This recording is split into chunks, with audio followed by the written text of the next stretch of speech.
Majelis Komisioner memasuki ruang sidang, hadirin dimohon berdiri.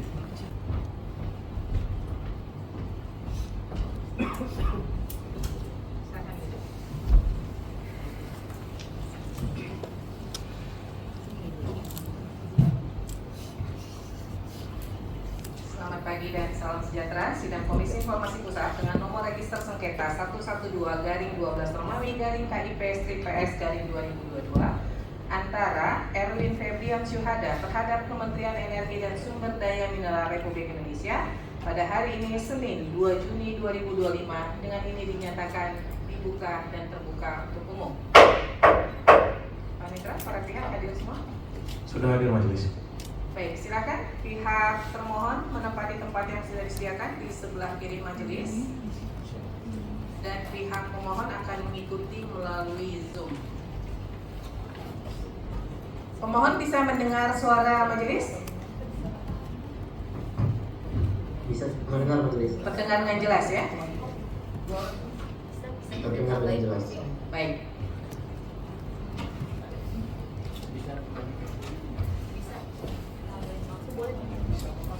Ditambah bungkus saja kalau kurang, silakan. Termohon yang dari ESDM yang mana? Tetap ya, yang mengikuti persidangan sebelumnya ya. Yang dari KLHK, silakan mau identitas dan surat kuasanya. Ya. Saya kuasa seputus ya, Bu. Oh, kuasa baru berarti ya? Iya. Oke, silakan. Nah, identitasnya juga ya.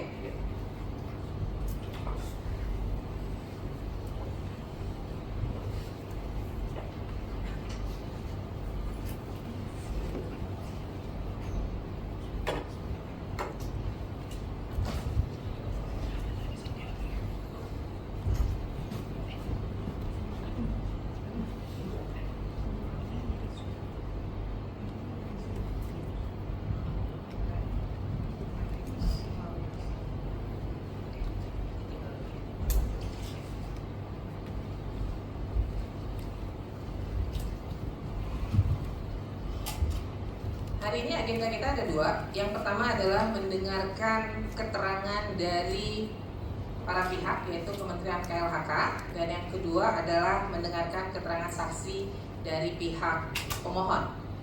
Saya akan mulai dulu dengan agenda pertama, ya, mendengarkan keterangan dari Kementerian KLHK terkait register 112. Ini informasi yang diminta adalah yang pertama, salinan dokumen analisis dampak lingkungan hidup PT Kaltim Primakol. Yang kedua, salinan dokumen rencana pengelolaan lingkungan atau RPL dan rencana pemantauan lingkungan PT Kaltim Primakol. Dan yang ketiga adalah salinan dokumen lampiran-lampiran analisis dampak lingkungan hidup dan rencana pengelolaan lingkungan dan rencana pemantauan lingkungan PT Kaltim Primakol.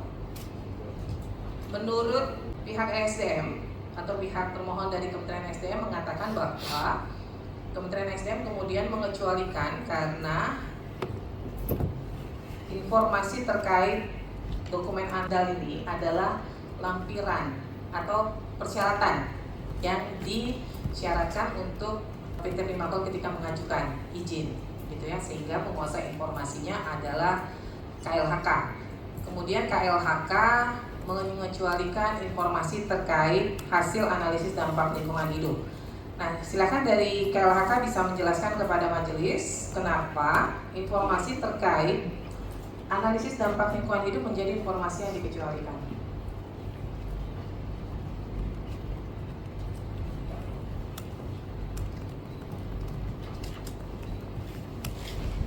Satu kali mencet saja. Ya.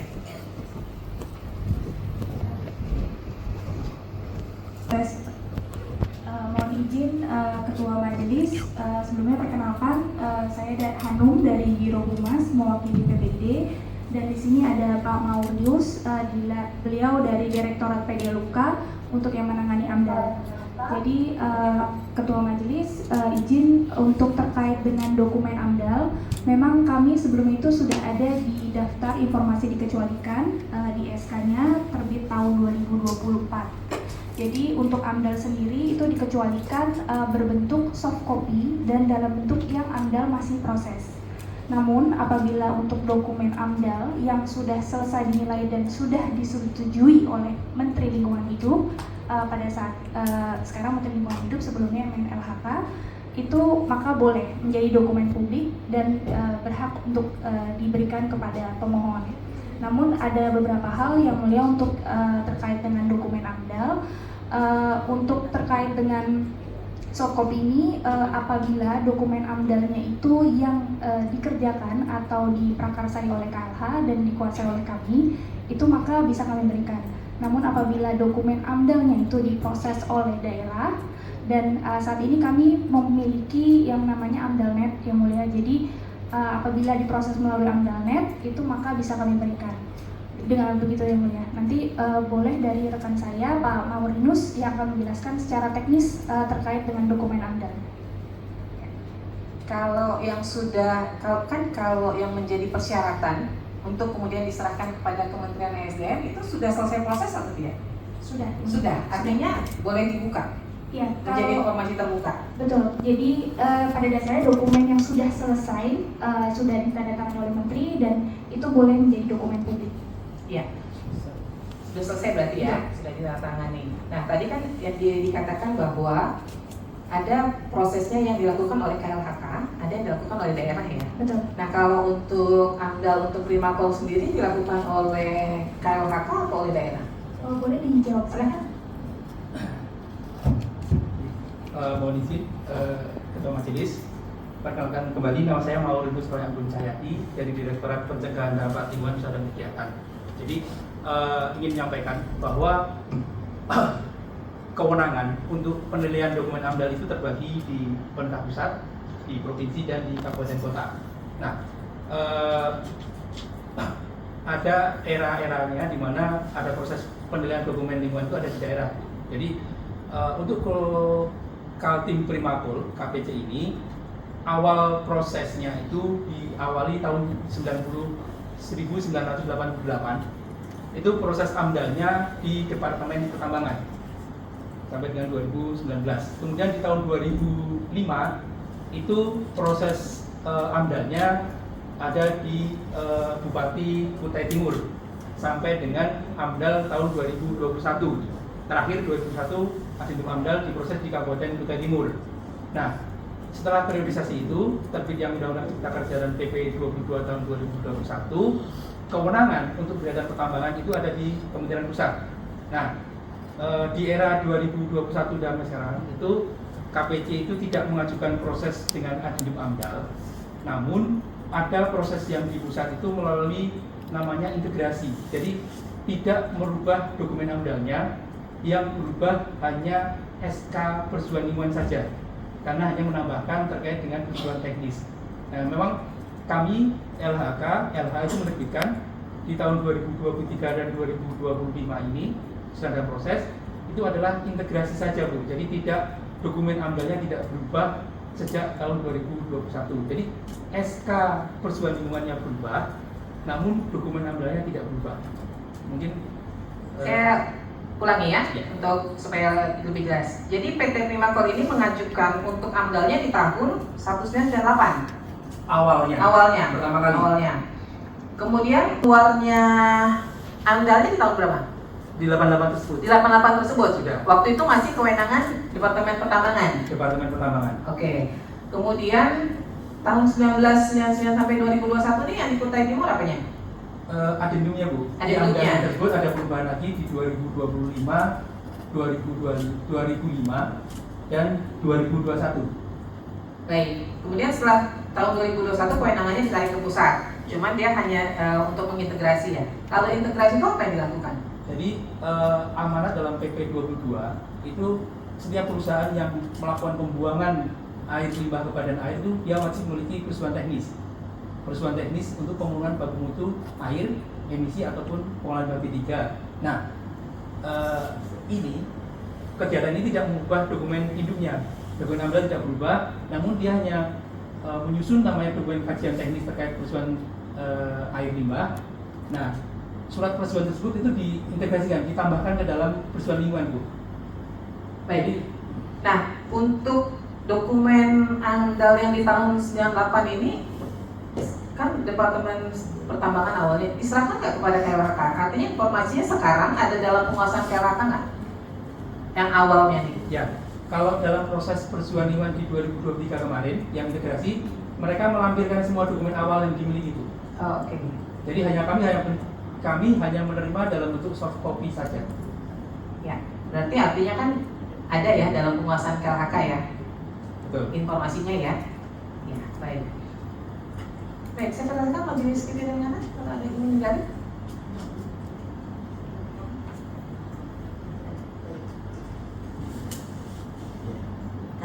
Terima kasih Bu Ketua.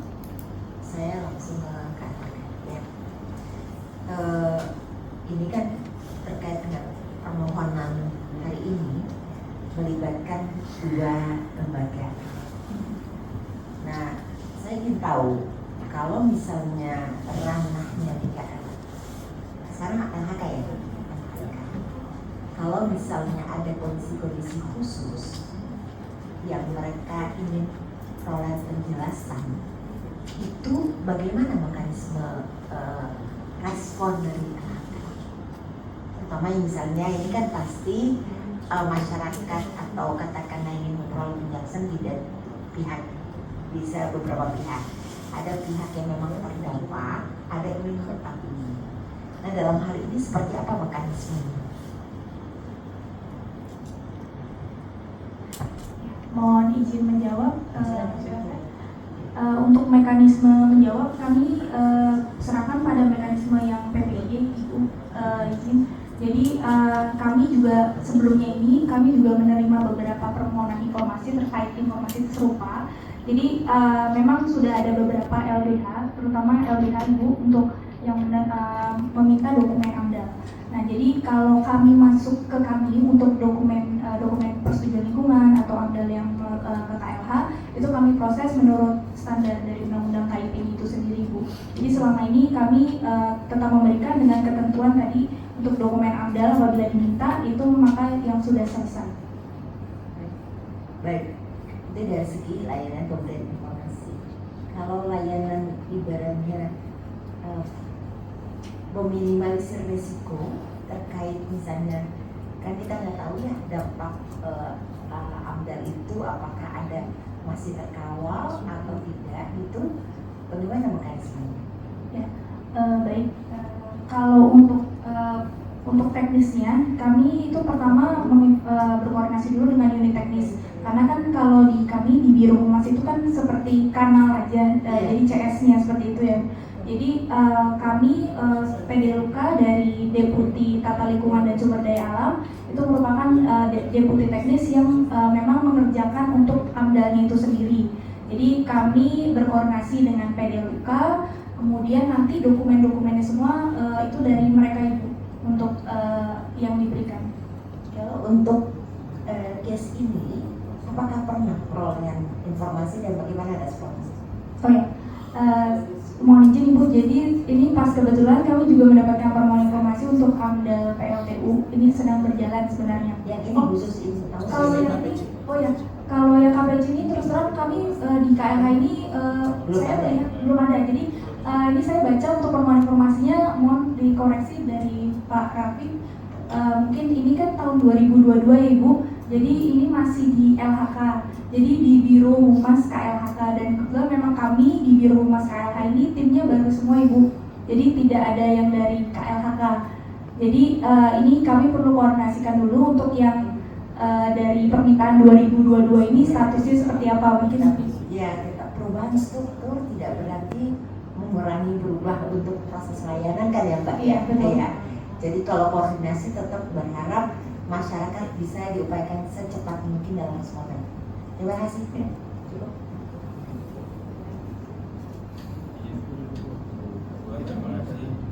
Terus Ibu pihak termohon, berarti ada perubahan regulasi ya dari tahun, bisa dijelaskan Pak?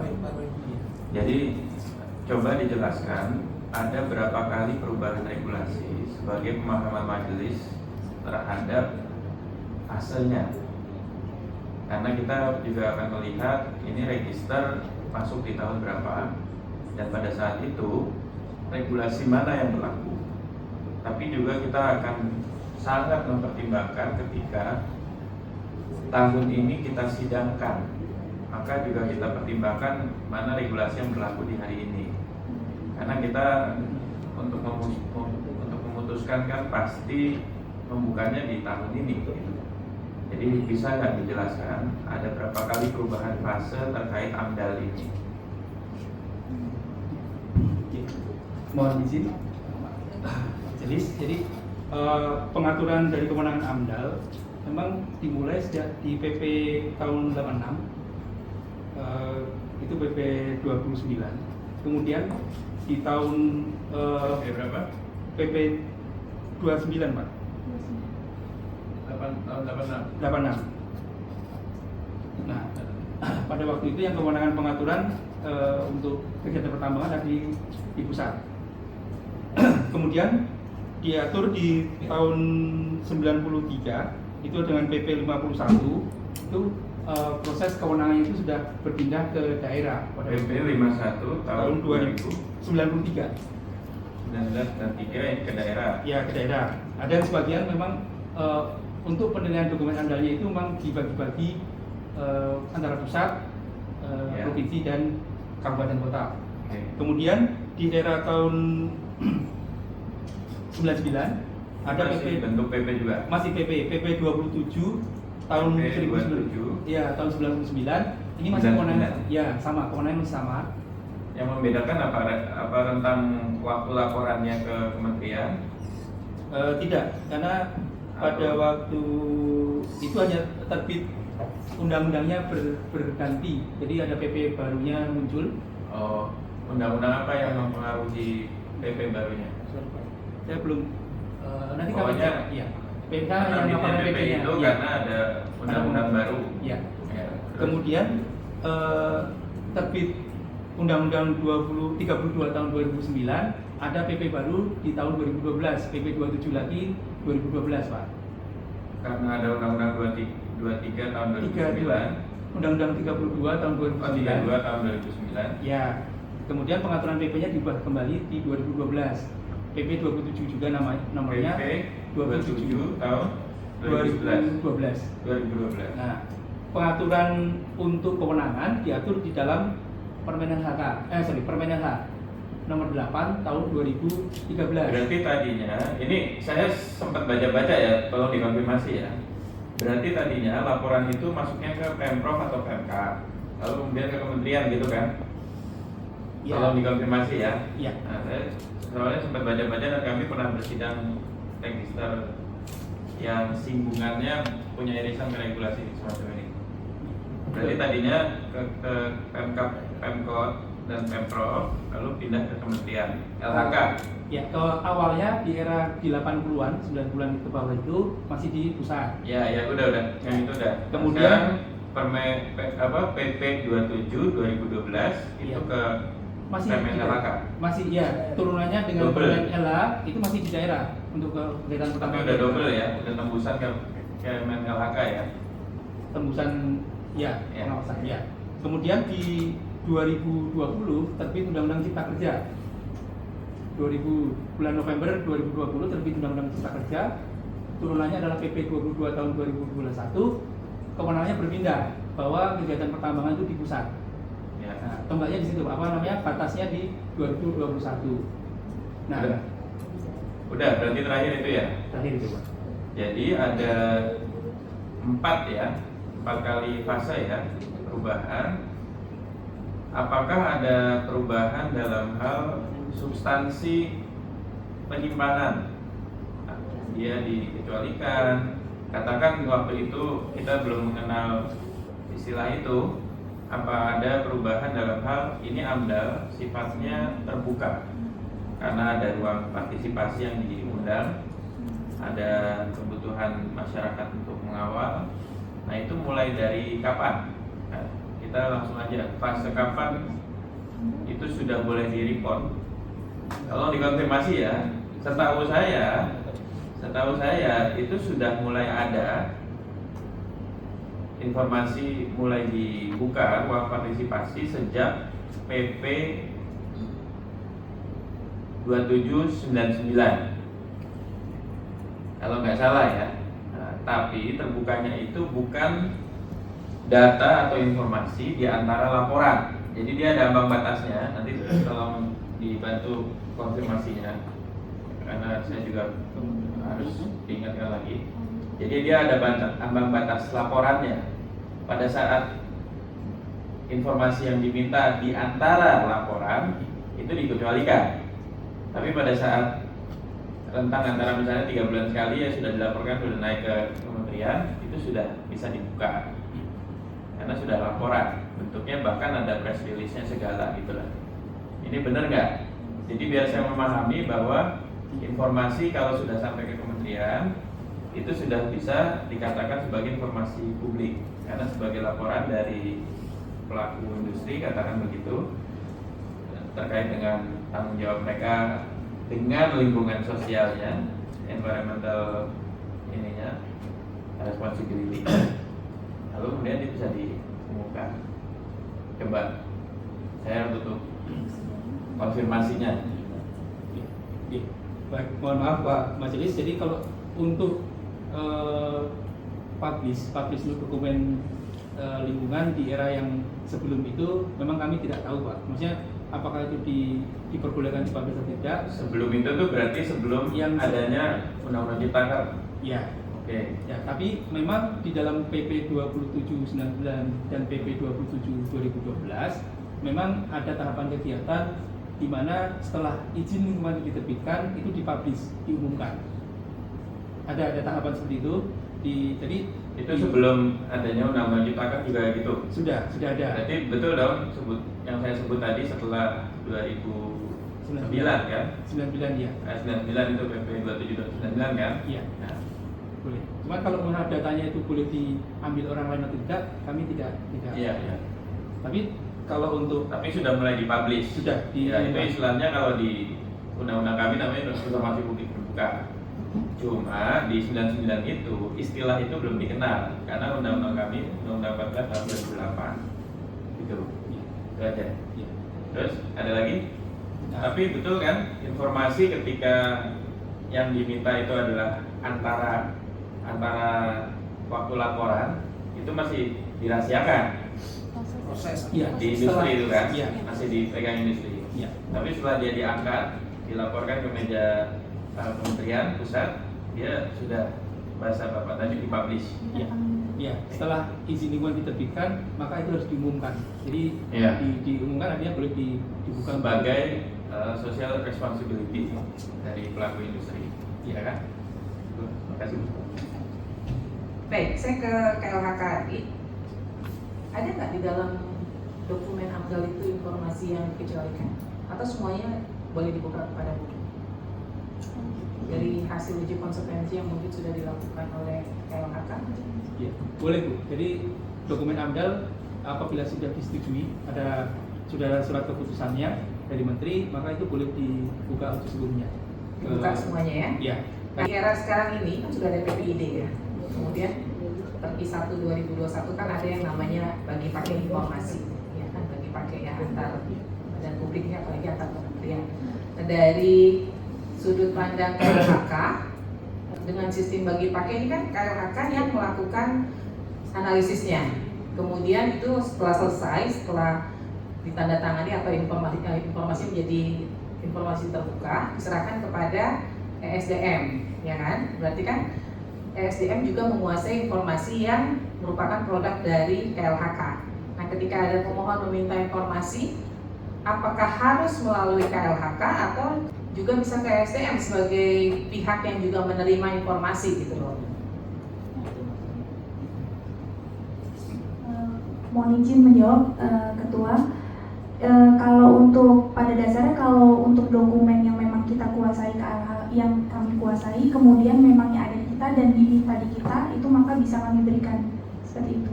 Baik. Nah, saya ke ESDM dulu. ESDM ini untuk PT Primakol sendiri mengajukan izinnya di tahun berapa?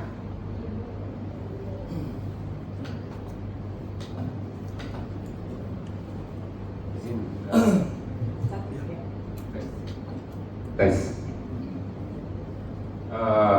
Kalau untuk Primakol ini kan sekarang PKP 2P sudah lama ya, ya. Dari tahun sekitar 1980-an ini ya, mungkin itu yang bisa kita jawab.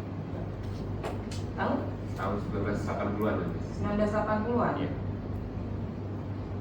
Tapi dia mengajukan izin ini di 98 ya? Ini gimana nih? AMDALnya baru 98 diajukan. 88 tadi. 88? Iya.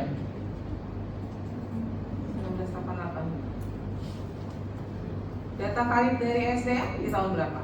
Karena kan ini fakta persidangan ya. Tahun berapa masuk ke SDM perizinannya? Kalau untuk operasi produksi ini mulai dari tahun 1992 ya majelis. Untuk mungkin eksplorasinya itu dari tahun 1988 itu majelis. Eksplorasinya dari tahun 1998, dia mulai punya di 19 Eksplorasi dari 1988 untuk operasi produksinya operasinya mulai penambangan tahun 1992 ya? Iya. Baik.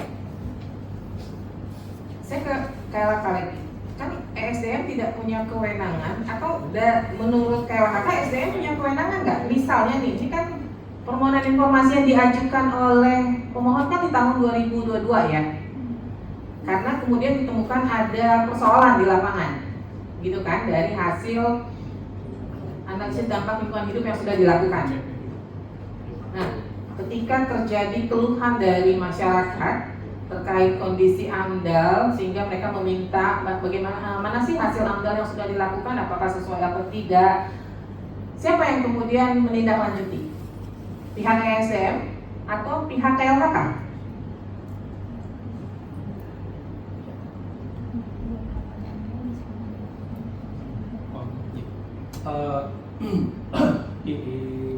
Baik Bu Ketua, mohon izin. Jadi kalau untuk pengaduan terkait dengan AMDAL, lapangan existing ataupun pelaksanaan kegiatan,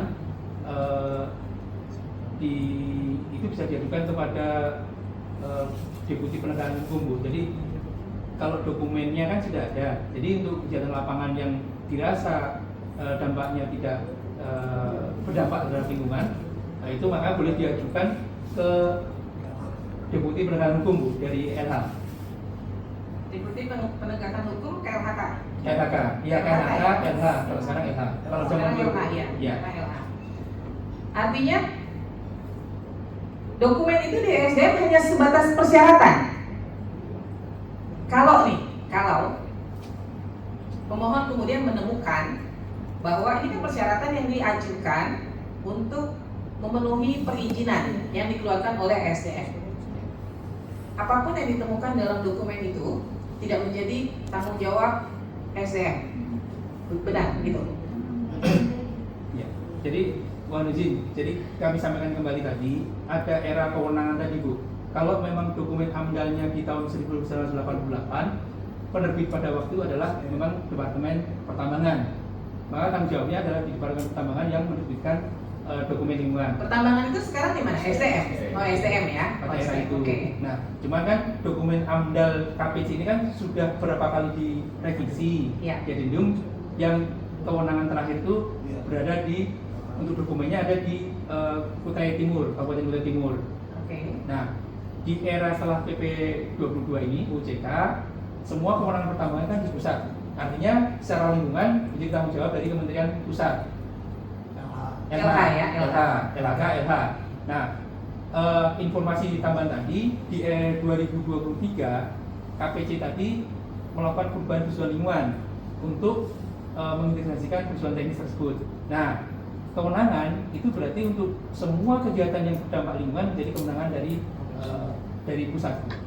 Jadi kalau ada apa-apa nanti tetap karena sudah berubah penerbitan PL-nya kebutuhan lingkungannya itu Menteri LH, maka tanggung jawab ada terjadi kerusakan lingkungan dan sebagainya itu tanggung jawab dari gabung LH.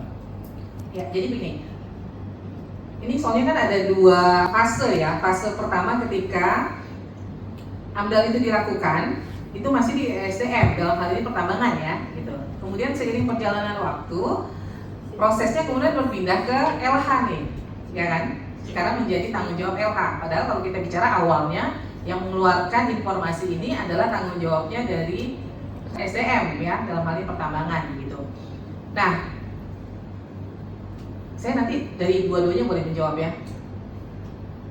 Apakah kemudian informasi yang menjadi persyaratan itu mutlak hanya sebatas syarat pemenuhan, di mana ASDM kemudian tidak perlu melakukan kajian atau analisis lagi apakah informasi yang termuat dalam AMDAL itu sudah benar-benar sesuai atau tidak gitu ya, sehingga tadi saya katakan ini kan publik melihat nih atau mengontrol ya terkait hasil AMDAL itu. Ketika suatu saat ditemukan permasalahan di dalamnya, orang kan akan menudingnya tahunya ASDM karena ASDM yang mengeluarkan izin ya kan, orang pasti akan bilangnya ASDM nggak melakukan analisis nih begitu. Ternyata kalau diedukasi ke publik, sebenarnya yang melakukan analisis dan melakukan AMDAL itu adalah LH, gitu kan? Ini kan yang tidak teredukasi ke masyarakat nih, ya. Jadi apakah penegasannya? Apakah kemudian di saat ini ESDM itu hanya bertanggung jawab terhadap hasil persyaratan atau dokumen persyaratan yang sudah sesuai? Artinya ketika sudah ditandatangani oleh Menteri LH, ya udah ini udah sah gitu. Bukan menjadi tanggung jawab ASDM ketika di dalamnya terdapat kekeliruan atau kesalahan. Tanggung jawabnya adalah di LH gitu ya, benar? Benar ya? Izin Bu? Ya silakan. Ya, jadi mungkin kalau di era sekarang nih Pak Yanti menambahkan, jadi untuk kegiatan pertambangan itu kan ada kegiatan namanya EFS ya. Kak boleh agak teknik ya, soalnya nanti ya. Izin. Jadi untuk kegiatan pertambangan tentunya kan ada proses teknoekonomi, teknikal nanti di SDM yang tanggung jawab.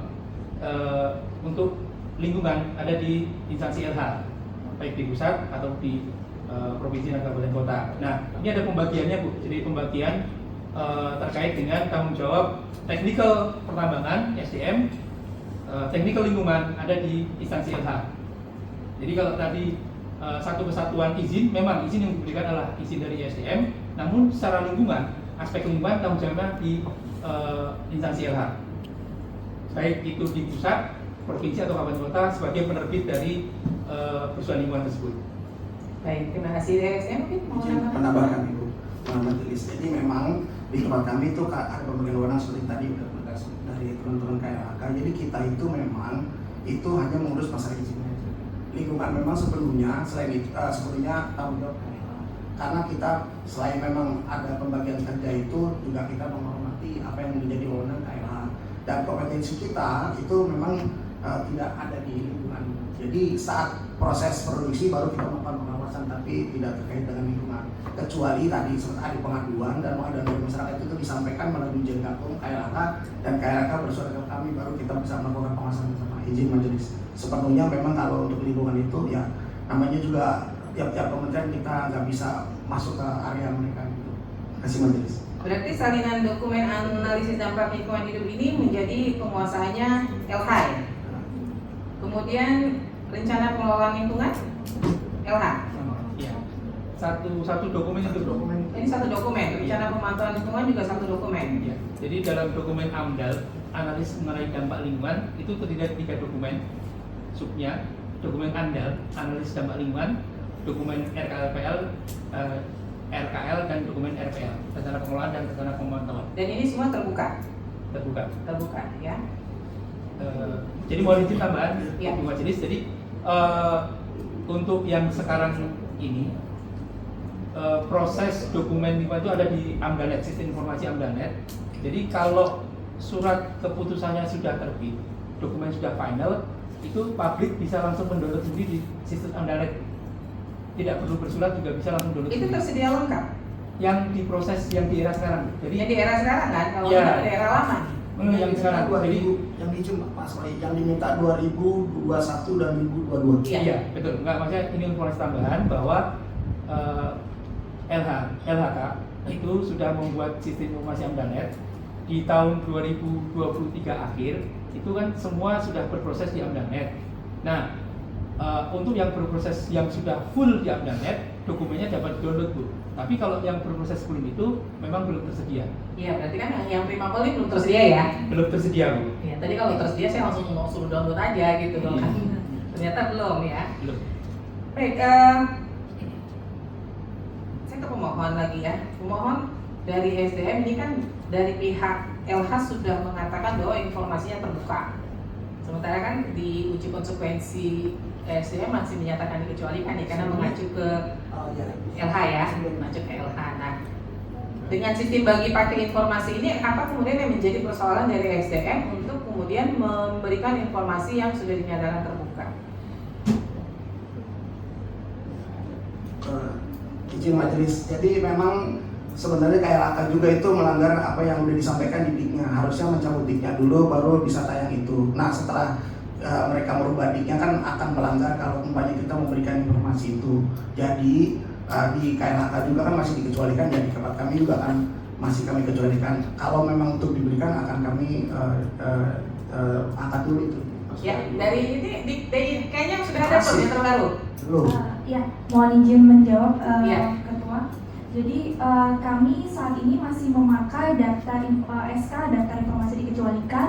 Ini nomor 58 tahun 2024 masih LHK, di mana di lampiran ini menjelaskan bahwa untuk di sini informasi dokumen analisis mengenai dampak lingkungan atau AMDAL yang masih dalam proses dan telah dinilai oleh pemerintah pusat atau Kementerian LHK, formatnya soft copy itu masuk daftar informasi dikecualikan. Nah ini memang kami saat ini di LH, ini kami sedang memperbaharui daftar informasi publik maupun daftar informasi dikecualikan. Nah dengan adanya ini kami juga akan memperbaharui dari Pak Maurinus menyatakan bahwa nanti untuk AMDAL itu sendiri kami akan ubah menjadi dokumen publik dan tidak dimasukkan ke dalam DIK. Coba saya lihat DIK-nya.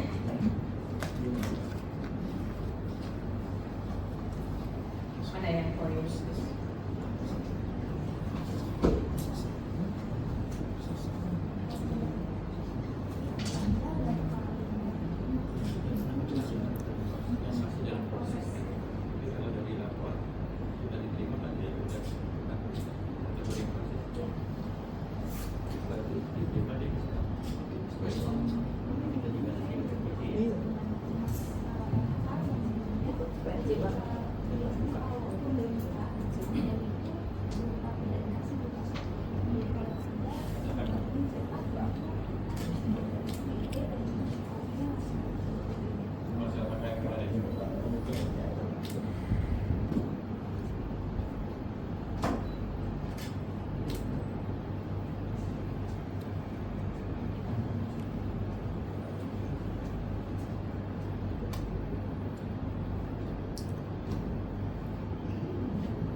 Kenapa jangka waktunya kayak gini ya, pembuatan DIK-nya ya?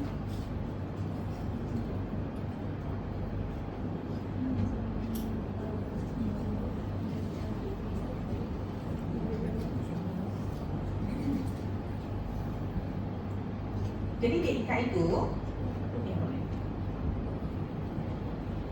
jangka waktunya tuh harus ditetapkan. Jadi misalnya nih, dokumen evaluasi lingkungan hidup dan dokumen pengelolaan lingkungan hidup ini kan ditulis sesuai dengan peraturan undang-undangan tentang kearsipan yang berlaku berapa tahun. Maka harus diketahui, misalnya terkait dokumen evaluasi itu berdasarkan pengarsipan itu apakah 7 tahun atau 10 tahun. Ya, itu penting. Kenapa? Kalau 7 tahun, maka nanti dihitung dari dokumen itu, produknya di tahun berapa, misalnya 2023, maka nanti di tahun 2030 masa retensinya kan sudah habis ya, gitu. Nah, kalau ada orang yang minta informasinya ketika masa retensinya sudah habis, tidak ada kewajiban untuk menyediakan lagi. Itu di DIP juga begitu, makanya harus jelas berapa tahun, ya. Sehingga nanti ada orang minta tahun 15 tahun yang lalu, Badan POM nggak punya kewajiban karena masa retensi penyimpanan arsip sudah habis. Gitu ya, hati-hati nih terkait jangka waktu. Kemudian tadi kan dikatakan bahwa sebenarnya bukan dokumen audit lingkungan hidup, informasi terkait AMDAL. Tinggal nanti apakah diberikan informasi publik itu tidak mesti dokumennya, bisa saja diberikan dalam bentuk resume. Maka di sini bunyinya bukan dokumen tapi informasi analisis dampak lingkungan hidup. Terlepas dari nanti kemudian dokumennya menjadi informasi terbuka, ya silakan gitu ya. Dan dia bukan dokumen audit. Bunyinya bukan dokumen audit tapi dokumen atau informasi analisis dampak lingkungan hidup. Nanti di keterangannya baru ditulis selama dalam proses masih menjadi informasi yang dikecualikan.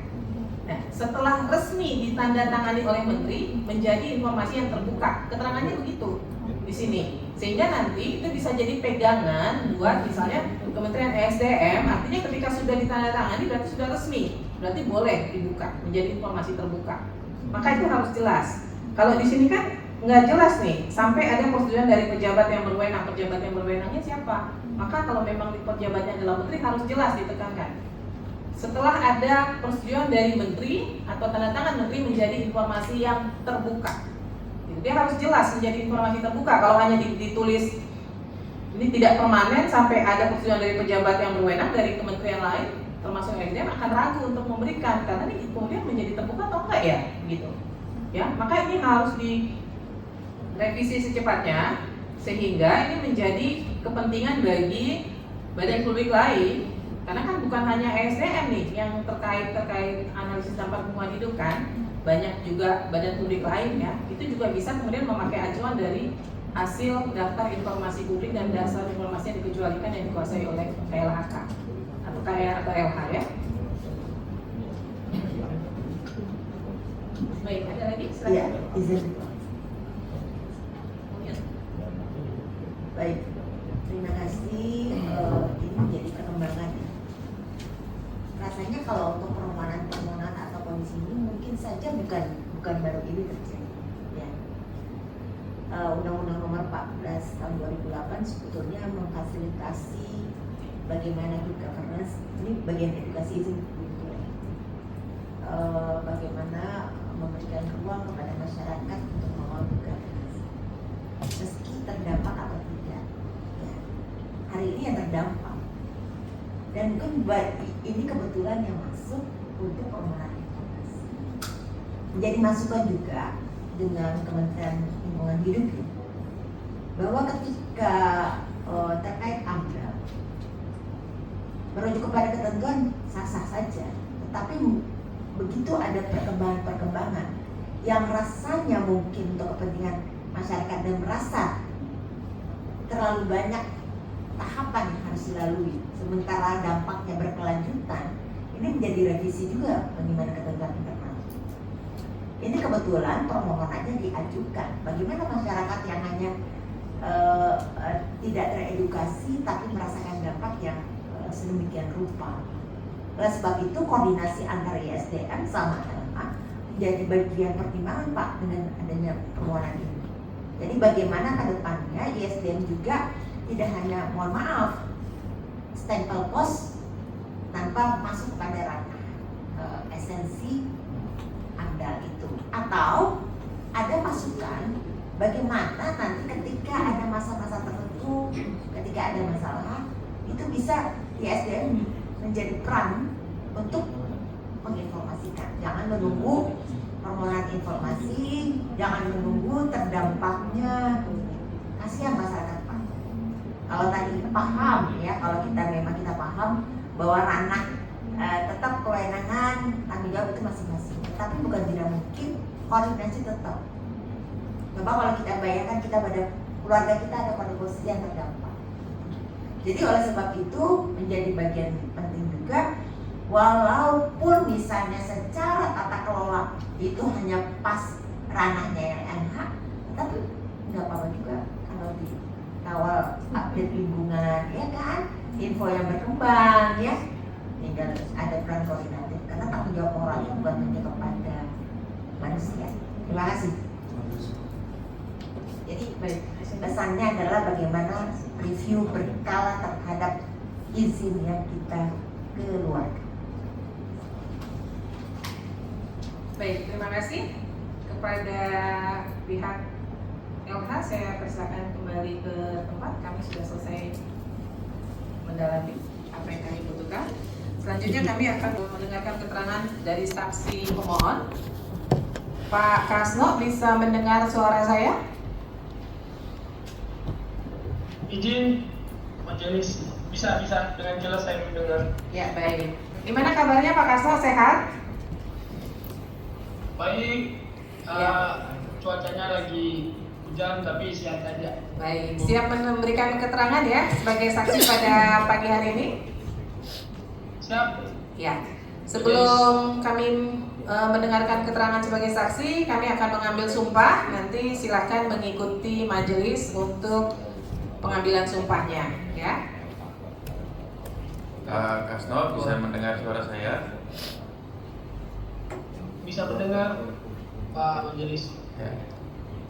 Pak Kasno akan dimintai sumpah, maka tolong ulangi, ikuti apa yang saya nyatakan.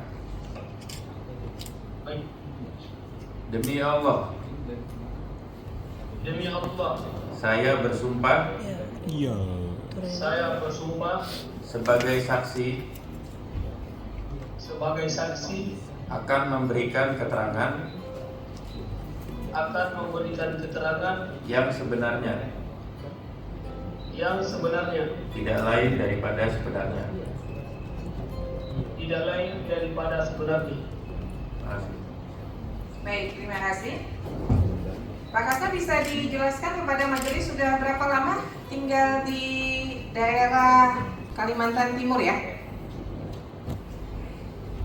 Izin menjawab Bu Ketua, sejak 2016 sudah menjadi warga Kabupaten Kutai Timur. 2016 ya.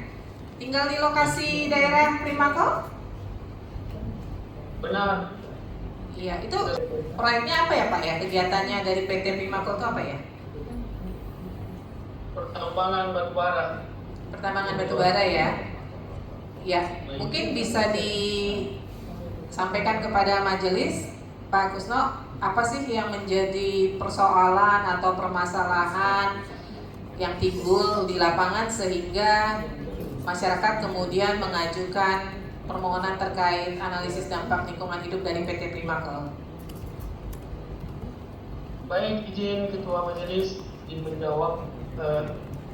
Sebagai warga masyarakat Kabupaten Kutai Timur yang sejak 2016 saya merasakan betul dampak daripada aktivitas pertambangan itu, karena saya sebagai petani yang lebih cenderung yang saya rasakan adalah banjir ketika musim hujan, dan itu yang paling parah di 20 tahun terakhir itu di 2021. Artinya 2021 itu banjir yang terparah, dan sampai hari ini pun dampak daripada banjir itu masih berlanjut, dan itu sangat berdampak kepada kami petani terkait hasil panen yang tidak maksimal karena terendam banjir. Jadi dari saya sebagai petani itu, Ibu Majelis lebih merasakan ke dampak banjir daripada aktivitas pertambangan yang dilakukan oleh PT Kaltim Primakol. Mungkin seperti itu dampak yang saya rasakan, Ibu Ketua. Ya, tidak ada komunikasi yang dibangun antara masyarakat dengan perusahaan, Pak? Beberapa elemen masyarakat sudah melakukan koordinasi, termasuk teman-teman aktivis, mahasiswa. Itu di 2021 itu sempat dilakukan koordinasi dari komunitas yang di dalamnya pemuda, terus tokoh masyarakat, RT, kemudian mahasiswa, pelajar yang tergabung di fraksi rakyat Kutai Timur. Itu sudah melakukan koordinasi, tapi kalau untuk terkait persoalan banjir ini sampai hari ini belum tuntas daripada dampak aktivitas pertambangan ini, Ibu Ketua. Ya, upaya apa yang sudah dilakukan oleh masyarakat yang terdampak ya terkait ini kan kondisinya dari tahun 2016 ya Pak ya, atau dari tahun 2021 yang terparah ya? Ya, benar. Ya, yang terparah 2021. Nah, upaya apa yang sudah dilakukan sebelum kemudian mengajukan permohonan informasi ke pihak ESDM? kalau respon teman-teman elemen di sosial masyarakat yang diwadahi fraksi Rakyat Timur itu, ya kita meminta untuk semua warga masyarakat yang terdampak banjir itu agar dipenuhi hak-haknya sebagai korban ketika ditimpa banjir waktu 2021 itu, pun dari pemerintah daerah kemudian melalui Badan Penanggulangan Bencana Daerah itu waktu kejadian itu rasa-rasanya kami tidak merasakan kerja-kerja daripada institusi pemerintah yang diwakili oleh pemerintah daerah setempat. Terbukti hari itu kami sebagai relawan itu turun ke setiap gang, dari petani ke petani, dari gang ke gang, itu saling membantu seperti kebutuhan pokok, soal makan, kemudian kebutuhan pakaian anak-anak, para wanita yang terdampak, kebutuhan para ibu-ibu itu tidak terpenuhi. Jadi waktu kami melakukan koordinasi itu tidak ada dilihat kalau itu respon cepat atau pemerintah daerah itu siap, ataupun Kaltim Primakol sendiri melalui CSR itu siap untuk memberikan kebutuhan terhadap korban banjir daripada masyarakat Timur itu, Ibu Ketua. Ya, ini kan tadi dari saksi mengatakan banjir terparah terjadi di tahun 2021, kemudian permohonan informasinya dilakukan di tahun 2022 gitu ya. Nah, majelis pada saat persidangan di tahun 2025 kemudian menanyakan kepada pemohon apakah informasi yang diminta ini masih relevan di tahun sekarang. Nah, dari tahun 2021 sampai 2025 ini kondisinya bagaimana? Kondisi di wilayah PT Kaltim Primakol ini masih sering terjadi banjir parah? Masih Bu. Bahkan yang 3 hari yang lalu itu di kebun kami masih terdampak banjirnya dan kerendam tanaman-tanaman itu. Apalagi yang di pesisir, masyarakat yang di pesisir sungai itu kalau 3 hari hujan itu sangat terdampak, terutama 2 kecamatan itu, Kecamatan Bengalon sama Kecamatan Sangatta, itu selalu menjadi dampak daripada banjir, korban banjir daripada ini aktivitas. Dugaan saya itu dari itu air dari pertambangan batubara itu, Ketua. Jadi yang terdampak 2 kecamatan? 2 kecamatan Bu, bukan cuma di Sangatta yang sesuai domisili saya, tapi di Bengalon juga terdampak. Baik, dari saya cukup, silakan Majelis. Terima kasih Bu. Pak Kasno ya, Pak Kasno. Ya, Majelis. Pak Kasno ini tinggal di daerah kota kabupaten apa? Mahakamulu. Kabupaten Kutai Timur. Oh bukan. Kabupaten Kutai Timur. Kutai Timur. Kabupaten. Iya. Kutai Timur ini wilayah yang yang memang biasa banjir sebelum ada Kaltim Primakol. Artinya sebelum ada industri Kaltim Primakol itu biasa banjir, atau setelah ada Kaltim Primakol baru banjir? Karena saya masuk ke 2016, jadi 2016, sehingga daripada cerita warga masyarakat yang mendahului mendiami wilayah Timur itu sebelumnya tidak terlalu parah untuk soal banjir, dan dulu masih hutan, kemudian habitatnya orang hutan, terus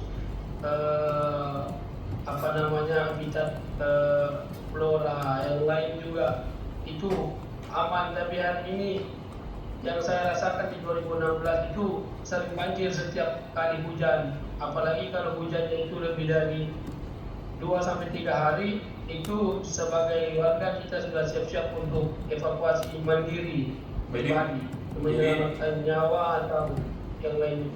Jadi menurut Pak Kasno dan masyarakat, sejak ada Kaltim Primakol itu banjir makin parah. Betul, Oke, terus majelis. iya. Terus kemudian Kaltim Primakol ini datang tahun berapa? Itu di tahun 90 atau 91, 92 mulai operasi itu. Kalau dari cerita masyarakat majelis, kalau saya salah tolong dikoreksi mungkin dari Pak Erwin, tapi sebagai petani saya dengar cerita dari warga masyarakat sekitar tahun 90-an itu dia mulai operasi di Kabupaten Kutai Timur. Ini yang di Sangatta itu ya, Pak? Di Sangatta, tepatnya di Sangatta. Menurut Bapak, yang bisa mengurangi efek banjir itu apa? Selain bantuan-bantuan yang sifatnya sosial, charity itu, apa Pak? Apa Kaltim Primakolnya mesti pergi atau gimana? Menurut masyarakat apa? Kalau menurut saya sebagai masyarakat, apalagi khususnya sebagai petani, ya sebaiknya kawasan-kawasan yang memangnya bisa dijadikan lahan pertanian, meskipun di bawahnya ada batu bara dan sudah dihuni masyarakat, kan tidak perlu. Kita kan bisa hidup dari bertani, tidak perlu harus digali itu, apalagi dampaknya berkepanjangan begitu. Dan solusinya itu sampai hari ini masih belum ada terkait banjir ini di Sangatta, Pak Majelis. Ya, jadi tuntutan warga biasanya terkait Kaltim Primakol ini, keberadaan dia di Sangatta, di Kutai Timur, itu apa saja Pak?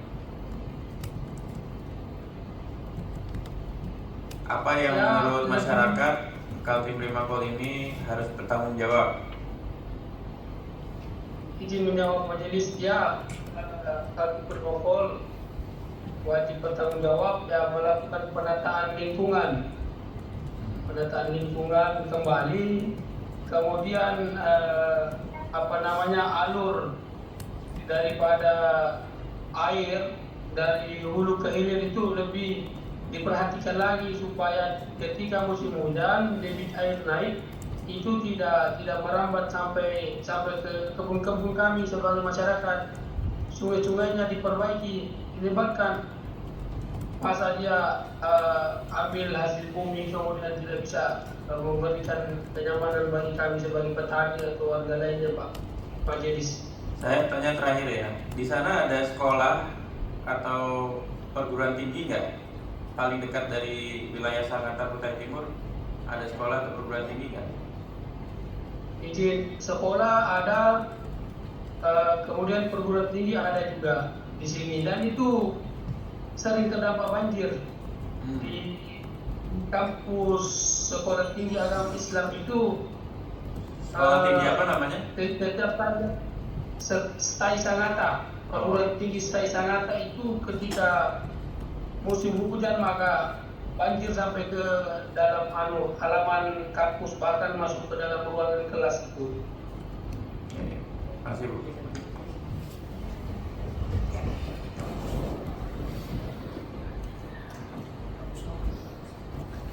Pak Kusno. Ya. Pak Kasno. Pak Kasno.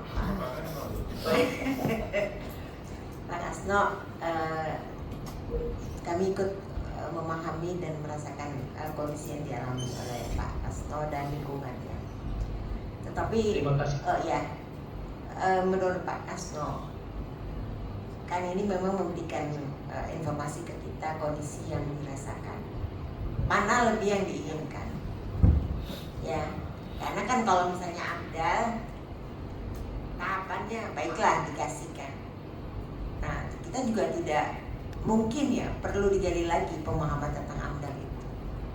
Tetapi selama ini apakah masyarakat, mungkin tadi sudah ditanyakan juga, pernah berupaya sampai berapa kali nih berikhtiar nih untuk meminta penjelasan baik itu ke BSDM, baik itu ke Kementerian LH, dan bagaimana responnya?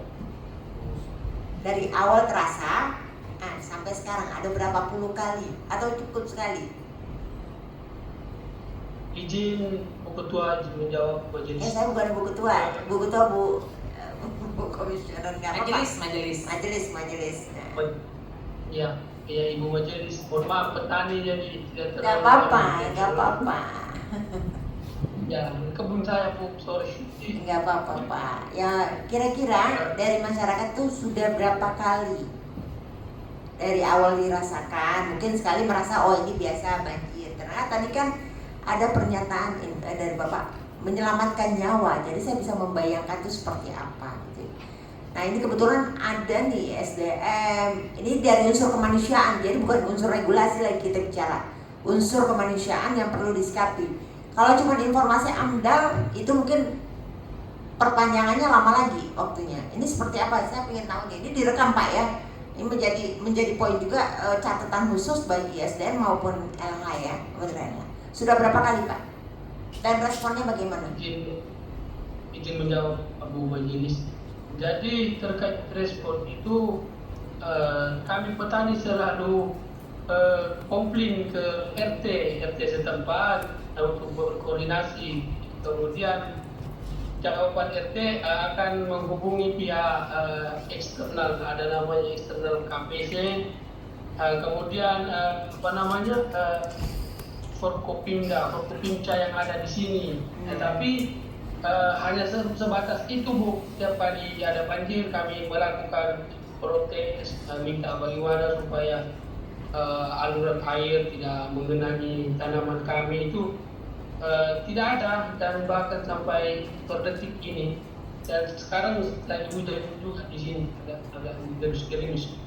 Baik, mungkin menjadi saran kepada Bapak ketika nanti melakukan komplain ke depannya, kan kita tidak tahu, mudah-mudahan tidak ada lagi kondisi, pakai surat Pak kepada RT. Jadi Bapak catat 1, 2, 3 karena RT itu juga bagian dari badan publik yang harus bertanggung jawab. Apalagi kepala desa, kalau memang ada kepala desa, ya kan? Jadi kalau akan tahu kapan minta forumnya, minta diadakan khusus untuk itu, karena boleh jadi kondisi di situ tidak tersampaikan kepada pusat, dan ini juga menjadi catatan juga kepada pihak kementerian yang terkait bahwa jangan menunggu info dari masyarakat, tetap dilakukan pemantauan. Gitu Pak Asno, mungkin kami kedepannya saran setiap apa pakai, nggak apa-apa pakai tulis tangan juga. Sekarang kan ada HP nih yang bisa dipotret nih, saya serahkan itu. Nah mungkin kepada pihak para pemuda yang di sana ya juga menjadi bagian support untuk mengawal tuh. Jadi kalau cuma ini RT-nya nanti kami sampaikan kalau nggak ada data. Sekarang bukti tertulis saja ada, belum tentu di follow up apa tidak tertulis. Itu ya Pak Kasno ya. Jadi ini mungkin harapan kami kalaupun ada informasi AMDAL nanti tidak selesai sampai di situ, tetapi bagaimana segera tindakannya untuk tidak banjir lagi. Itu, makasih. Terima kasih Ibu Majelis sarannya. Sedikit saja Bu Ketua. Pak Kasno, ini kami tahu bahwa beberapa pertanyaan mungkin tidak pantas ditanyakan ke Bapak ya. Bapak profesinya apa Pak? Petani Pak. Ini ya. Saya lagi di kebun juga Pak. Mau lihat Pak Majen mau lihat kebun saya. Iya. Ini mungkin Bapak juga nggak bisa lihat wajahnya majelis karena saya lihat videonya dari atas ya drone gitu. Tapi begini Pak, saya tahu Bapak mungkin tidak bisa menjawab pertanyaan kami, tapi kami pesan moral saja dari majelis, Bapak dan masyarakat tetap terus berjuang, jaga staminanya untuk terus memperjuangkan masyarakat. Ya, kami tahu ada hal-hal yang ingin Bapak jaga di sana, bukan hanya diri Bapak punya keluarga, masyarakat, dan ini memang perusahaan tambang terbesar di Kaltim ya. Kami tahu Bapak tidak mudah untuk menyampaikan ke pihak yang secara posisi asimetrik ya. Asimetrik itu serba tidak setara dengan Bapak mungkin bicara dengan bahasa perut lapar, yang di sana mungkin bicara dengan bahasa apa, Bapak bicara dengan kecemasan di pikiran Bapak dan keluarga Bapak. Jadi jaga stamina, juga jaga kesabaran. Saya kira nanti kalau dari majelis kita sudah menangkap apa yang menjadi aspirasi Bapak sama pihak pemohon, tapi majelis punya kewenangan yang terbatas untuk keterbukaan informasi. Jadi itu pesan saya saja, pesan kami dari majelis yang mungkin terakhir kalau dari saya, sebelum Bapak nanti disilakan kembali ke tugasnya, kembali bertani. Dan terima kasih Pak ya, salam dari kami. Baik, sama-sama Pak Majelis. Pak Kasno, masih ada keterangan yang ingin ditambahkan barangkali? Cukup? Sedikit saja Pak Majelis kalau dikasih kesempatan. Ya, yang pertama saya sudah sampaikan terima kasih ke teman-teman yang mewakili warga Bukit Timur ini, Mas Erwin. Mas Erwin ini juga luar biasa di Bukit Timur ini. Mungkin semua kekeluhan warga masyarakat itu beliau perjuangkan majelis, tidak ada kepentingan lain. Kemudian ini Komisi Informasi Pusat, terima kasih sudah memfasilitasi kami. Saya merasa berbicara di depan Presiden karena ini pusat, begitu majelis. Sedikit lagi saya sampaikan bahwa mungkin dua kementerian SDM dan LHK ini sebagai representasi daripada masyarakat, daripada negara, tetap bekerja untuk melayani masyarakat Indonesia sebagaimana diamanatkan oleh Undang-Undang dan Pancasila. Mungkin itu saja dari kami petani, Ibu Ketua dan Bapak-Bapak Ibu Majelis. Demikian dari saya, Kasno, warga Bukit Timur, petani tulen. Terima kasih. Baik, terima kasih banyak Pak Kasno sudah memberikan keterangan pada hari ini sebagai saksi untuk menjadi masukan buat majelis. Kemudian saya ke Pak Erwin, silakan barangkali ada yang ingin disampaikan sebelum kita masuk ke penutup. Baik majelis, sebelumnya terima kasih banyak kami diberikan kesempatan hingga sidang ketiga ini, dan semakin terang juga apa yang kemudian jadi permohonan kami.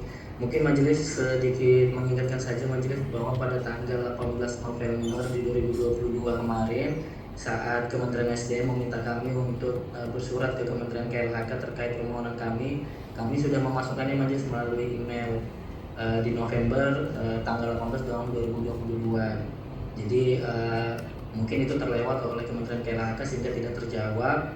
Namun jika memang hari ini Kementerian KLHK tadi menegaskan bahwa itu adalah dokumen yang terbuka dan kami bisa mengaksesnya entah melalui SDM atau nanti ke KLHK, mohon mungkin kami dapat diberikan ketegasan juga nanti dari persidangan Komisi Informasi ini sehingga langkah kami selanjutnya bisa lebih mudah majelis. Terima kasih. Baik, terima kasih. Saya ke termohon, barangkali termohon ada yang ingin disampaikan lagi, silakan. Terima kasih majelis. Jadi prinsipnya kalau Kementerian SDM itu seperti orang titipan mobil majelis. Jadi mobil itu dititipkan oleh teman-teman KLH, terus tiba-tiba ada yang meminta. Nah, karena itu pemiliknya ada KLH, maka kita minta persetujuan KLH. Setelah dapat persetujuan KLH, ya kita berikan dengan siapapun gitu, prinsipnya seperti itu. Namun demikian majelis kita terhambat dengan dik yang sudah dikeluarkan, yang dimana ada ketentuan pidananya jika kita memberikan informasi yang masih masuk dalam dik. Ya, selain itu ini lagi majelis. Jadi pemohon itu meminta informasi dokumen AMDAL 2001 dan 2022. Informasi dari teman-teman KLH itu dokumen itu tidak ada di mereka, dan yang ada itu di provinsi, karena itu ada adendum dari provinsi dan di tempat kami juga tidak ada. Jadi saya juga bingung kalau umpamanya yang diminta pemohon itu 2021, 2022 padahal dokumennya tidak ada. Izin majelis, terima kasih. Tadi 2021 ada ya? KLH gimana KLH? Mas, silakan ke depan. Ke depan aja, ke depan.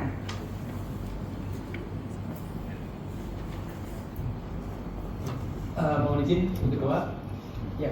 Dokumen penerbit di 2021 adalah Bupati Kutai Timur, Bu.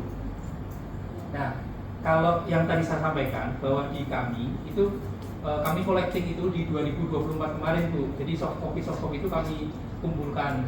Nah, kalau memang diminta dari kami, ya kami hanya bisa memberikan soft copy yang kami kumpulkan dari daerah. Tapi kalau memang mau minta yang aslinya, ya tentu di DLH Kabupaten Kutai Timur, Bu. Ya, kan tadi waktu majelis tanya kan tadi dikatakan bahwa dilakukan proses integrasi ya. Betul. Kemudian proses integrasi itu kan dilengkapi dengan dokumen-dokumen masa lampau ya kan, yang ada berarti kan ada dalam penguasaan walaupun mungkin bentuknya hanya salinan. Betul. Bukan aslinya ya, salinan ya. Nah, ketika itu diberikan hasil AMDAL itu kan yang diminta tidak semua lampirannya secara lengkap kan. Nah, ketika dokumen AMDAL itu diserahkan ke ESDM, itu kan satu paket AMDAL-nya itu kan, dan semua yang tadi itemnya ada di sub-subnya itu ya?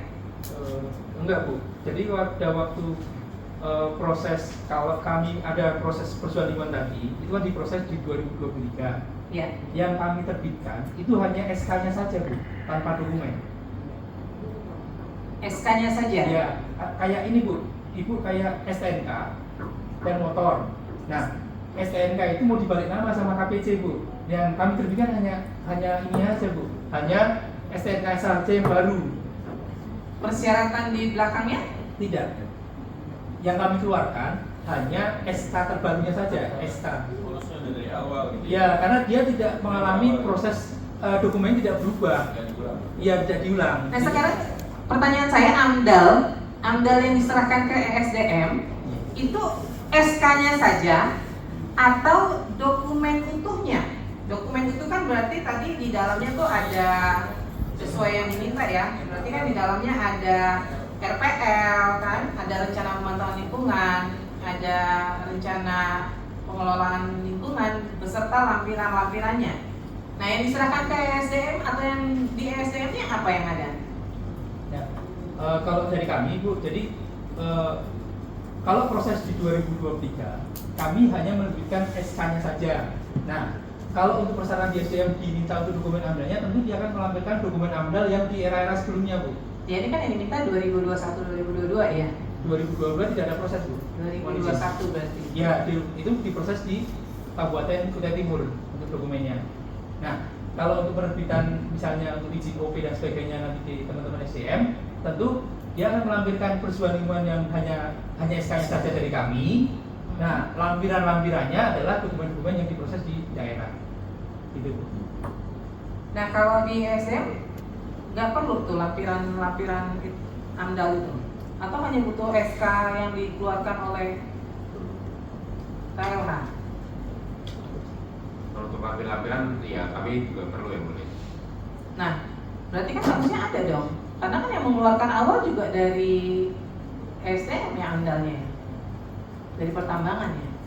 Ya kalau untuk AMDAL, maksudnya kan untuk pengajuan AMDAL itu kan memang dokumen-dokumen kan dokumen-dokumen perusahaan gitu ya. Iya. Ya, betul. Berarti harusnya ada. AMDAL yang dokumen AMDAL KLH. Ya kalau untuk AMDAL KLH yang penerbitan SK yang dari daerah ya kami belum ada yang mulia. Ya kami hanya ada persyaratan terkait dengan dokumen-dokumen untuk Yang PT Primakol ada persyaratan AMDAL-nya ada, hasil AMDAL-nya. hasilnya karena hasilnya kan persetujuan yang mulai ya. Nah, kalau persetujuan itu kami belum ada. AMDAL itu kan ada hasil analisisnya ya, bukan hanya SK persetujuan seperti yang dimaksudkan oleh KLH. Ya, gini Bu, mungkin gini. Boleh saya izin bertanya ke teman-teman? Boleh, silakan. Biar Diskusi dulu, diskusi. Ya. Ini saya bingung nih, yang Ya, satu ya. yang satu bilang penguasa aja, saya mau tahu. Di sini ya boleh. Ini penguasanya. kan di sini ada evaluatornya mungkin bisa bantu jawab. Ya boleh, silakan. Jadi mungkin gini Bu, PT KPC ada nggak proses terbaru di SDM? Biar jelasin dulu. Ada nggak? PT KPC terakhir proses teman-teman evaluator. Baik, izin majelis. Untuk penerbitan perizinan terakhir itu 2021 dalam rangka perubahan kontrak menjadi IUPK kelanjutan kontrak. Pada waktu itu masih menggunakan dokumen AMDAL AMDAL yang existing, artinya yang sudah ada lah yang digunakan pada saat masih PKP 2D. Nah, ketika misalkan perizinan atau izin lingkungan dan dokumen yang masih relevan digunakan ketika IUP-nya sudah terbit, masih tetap menggunakan dokumen yang sebelumnya. Jadi tidak harus dilakukan perubahan, kecuali misalkan ada hal-hal yang substantif harus dilakukan perubahan, misalkan perubahan rencana kerja atau tingkat produksi atau hal-hal lain yang bersifat teknis. Jadi untuk saat ini seingat kami sih untuk KPC masih belum ada perubahan dokumen teknis yang di aspek dokumen pertambangannya majelis. Saya lihat permohonan informasi yang diajukan pemohon tuh nggak ada tahunnya. Jadi yang diminta adalah dokumen analisis dampak lingkungan hidup PT Kaltim Primakol, itu mau dikeluarkan tahun berapa, itulah yang diminta hasil AMDAL-nya. Nah sekarang pertanyaan saya, hasil analisis dampak lingkungan hidup itu, ini informasinya tadi dari SDM dong, dokumennya nggak tahu di mana. Ini kan dokumen itu nggak boleh hilang tuh AMDAL. Nah karena perusahaannya masih beroperasi, ya kan? Nah informasinya nih, hasil AMDAL bukan SK, hasil AMDAL ada dalam penguasaan KLH atau SDM di saat ini? Izin majelis, kalau yang diminta adalah dokumen AMDAL yang disusun oleh KPC dan telah mendapatkan pengesahan oleh LH, baik oleh kabupaten atau Kementerian Lingkungan Hidup. Memang pada saat semua pengajuan proses-proses yang ada di Minerba, mereka akan mengajukan kembali ke kita, menyampaikan kembali. Jadi misalkan pada saat menyusun rencana kerja tiap tahun, ya untuk saat ini 3 tahunan, mereka juga akan melampirkan kembali kepada kita. Ketika ada proses-proses apapun yang ada di kita, mereka akan selalu melampirkan kita. Jadi pada prinsipnya kita mendapatkan dokumen PT KPC ketika ada proses yang berjalan gitu. Jadi kalau misalkan kemarin untuk proses IUPK di 2021 mereka menyampaikan ke kita dokumen lingkungannya dan izin lingkungan. Berarti itu lengkap dengan semua dokumennya? Lengkap dengan berarti dokumennya. Ada di KLH ada? Di Kementerian untuk SDM izin majelis apa? Ini SDM ya? SDM. Oh, di SDM pasti ada? Ya, setiap dalam proses yang ada diajukan ke kita yang membutuhkan persyaratan lingkungan maka akan dilampirkan dokumen. Berarti ada ya? Ada, oke. Yang buat pihak perusahaan Anda. Iya maksudnya dari mana? Dari perusahaan tapi disahkan oleh perusahaan. Oh yang saya. Nanti ada pengesahan dari KLH, ya kan? Iya. Ya. Nah, tinggal dari KLH secepatnya melakukan perubahan terhadap DIK. Baik. Ya, ini menjadi penting ya, karena ini informasinya tersangkut dengan banyak badan publik terkait analisis dampak lingkungan hidup. Ya, jadi majelis memerintahkan KLH untuk secepatnya melakukan perbaikan terhadap dampak informasi yang dikecualikan. Ya, kemudian untuk persidangan selanjutnya kita akan langsung masuk kepada pembacaan putusan. Untuk itu kepada pihak pemohon dan termohon dipersilakan untuk membuat kesimpulan para pihak. Ya, pemohon yes, mempersiapkan kesimpulan para pihak. Tapi kalau tidak membuat juga nggak apa-apa, gitu. Ya, kalau membuat maka harus diserahkan ke majelis paling lambat 1 minggu dari sekarang. Ya, dari persidangan hari ini. Ya. Mungkin itu saja. Ada lagi yang ingin disampaikan dari pihak pemohon cukup? Tadi untuk menegaskan saja bahwa tadi benar memang usulan dan permohonan kami itu memang tanpa tahun dan tapi kami minta di tahun 2022 gitu. Tadi ada sempat disampaikan juga oleh KLHK atau SDM tadi yang bahwa dokumennya juga berupa soft file di tahun 2023-2024 itu juga jika memang bisa kami mohonkan majelis dan itu bisa sangat membantu kami. Terakhir majelis mungkin mengingatkan termohon majelis mohon maaf sekali bahwa di Perki di pasal 21 itu dijelaskan bahwa semua badan publik yang menerbitkan baik itu izin, SK tadi yang sudah disampaikan segala macam itu mesti dikeluarkan dengan dokumen pendukungnya sehingga harusnya tidak terpisah dari dokumen AMDAL-nya majelis soal putusan atau SK yang mereka keluarkan. Terima kasih majelis. Ya, tadi kan karena tadi berputarnya di seputar hanya SK, yang dimintakan adalah hasilnya gitu loh, bukan hanya sekedar SK. Maka tadi majelis menegaskan dulu gitu ya. Ada lagi tadi? Silakan. Izin majelis, kami mungkin mau menyampaikan saja bahwa kita tadi sudah mendengar bahwa secara periode kegiatan PT Kaltim Primakol ini sudah berjalan dari sejak tahun 92 untuk kegiatan operasi produksinya. Dan seingat kami juga bahwa setiap proses penerbitan izin lingkungan juga sudah melibatkan yang namanya konsultasi publik dengan masyarakat sekitar. Jadi yang mau kami sampaikan di sini adalah kita memang tidak bisa menahan atau melihat perubahan masyarakat. Artinya ketika tadi KPC ada di sana itu belum ada masyarakat misalkan. Kemudian ketika KPC ada di sana jadilah kota Sangatta, masyarakat bertambah ke sana. Dan kita juga tidak jadi kalau misalkan setiap informasi yang dimintakan itu adalah orang-orang yang sebelum tidak mengikuti, mungkin perlu kita izin majelis kita pertimbangkan apa setiap ada orang yang baru datang misalkan ketika ada perubahan-perubahan. Izin Bu Ketua, saya mau dalam ini menarik nih Pak. Izin majelis. Saya mau tanya. Berarti sebelum saya lupa, berarti menurut Bapak warga Kota Sangatta itu ada dan bertambah banyak setelah adanya KPC. Kurang lebih demikian. Jadi maksudnya kita kami artinya kita tidak menutup setiap informasi, dan mohon maaf juga kepada pemohon, kami bukan tidak menunjukkan rasa simpati. Artinya bagaimanapun memang ini kita mengelola kekayaan alam, dan pada prinsipnya namanya pertambangan itu pasti mengubah rona lingkungan, itu sudah pasti, dan pengelolaannya dilakukan pengawasan setiap tahun baik oleh Kementerian SDM dalam aspek teknis pertambangan dan LH juga, baik itu LH pusat atau LH daerah. Jadi pada prinsipnya di sini kita tetap sama-sama melihat bahwa pemanfaatan pertambangan ini bukan hanya melihat untuk kepentingan pusat. Kita juga dari hasil pertambangan tersebut 80%-nya juga dikembalikan ke ke pemerintah daerah. Jadi memang di sini kita hanya menyampaikan bahwa kegiatan pertambangan ini walaupun mengubah rona lingkungan, memang pada prinsipnya merupakan kepentingan pemerintah dalam rangka memaksimalkan kepentingan ekonomi nasional. Mungkin demikian, terima kasih. Ya, baik. Memang dalam setiap pengambilan keputusan yang tadi dikatakan ada konsultasi publik tuh atau ada musrembang dan sebagainya tuh biasa gitu. Cuman persoalannya sekarang siapa yang diundang? Rakyatnya dibilang masyarakat yang mana yang diundang? Kita tahu ya kondisi pusat dengan daerah tuh beda gitu. Ya, tanpa mau menjas daerah Kalimantan Timur ya itu berlaku sama di seluruh Indonesia. Maka kami dalam melakukan pengawasan kepada provinsi atau kabupaten kota, kami juga melihat nih, kalau ada konsultasi publik, ada musrembang, mana undangannya? Kami lihat daftar hadirnya siapa sih yang diundang.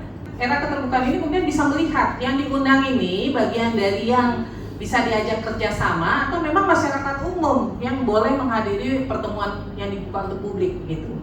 Nah makanya kalau tadi kan dibilang dia warga dari 2016 loh, itu harusnya kan sudah mengikuti beberapa kali pertemuan ya. Jadi dalam hal ini kami hanya berupaya memenuhi hak publik ketika terjadi persoalan dari tambang. Itu memang dalam setiap kegiatan, entah itu tambang, entah itu apa, pasti ada efeknya, itu pasti ada.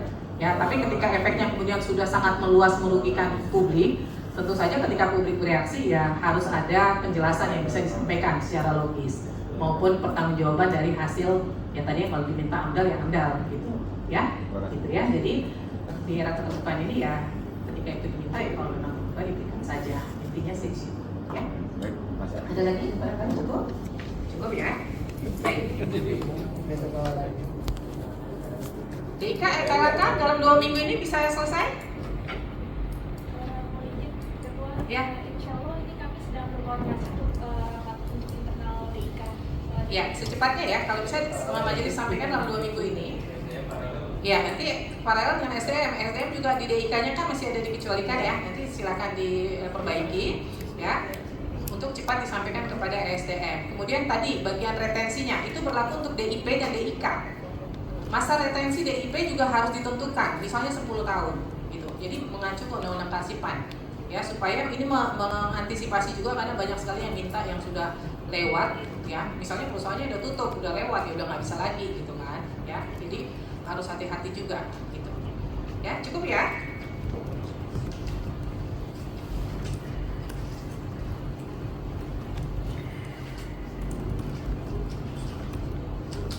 Baik, sekali lagi Kesimpulan para pihak 1 minggu dari sekarang diserahkan kepada panitra. Setelah itu akan diagendakan untuk pembacaan putusan. Ya.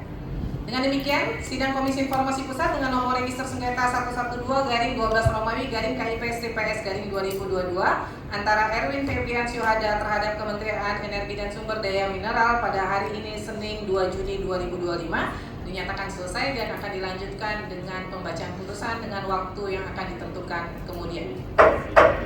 Majelis Komisioner mendengarkan ruang sidang, hadirin dimohon berdiri.